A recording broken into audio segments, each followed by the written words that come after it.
بسم الله الرحمن الرحيم.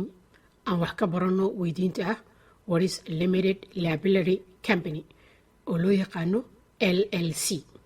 waa qaab ka tirsan qaababka loo aasaaso shirkadaha, waana qaab dhismeed kulansaday sifooyinka ugu fiican ee partnershipka iyo corporationka. dhanka partnershipka waxa ay ka qaadatay sifada canshuur bixinta oo ah ganacsigan oo bixiya hal canshuura loona canshuuro sidii dakhliga shakhsiga oo kale, halka dhanka corporationka ay ka qaadatay sifada xadidnaanshaha qaanta loo raacan karo milkiilayaasha oo ah qaanta loo raacan karo milkiilayaasha ama khasaaraha soo wajihi karo oo ku siman intii ay shirkadda ku maalgashteen oo keli ah. taana waxaa keentay milkiilayaasha iyo shirkadda oo kala madax bannaan.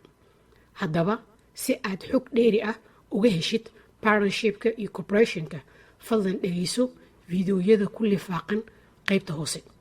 mahadsanidin, waa inoo mar kale haddii rabbi idmo.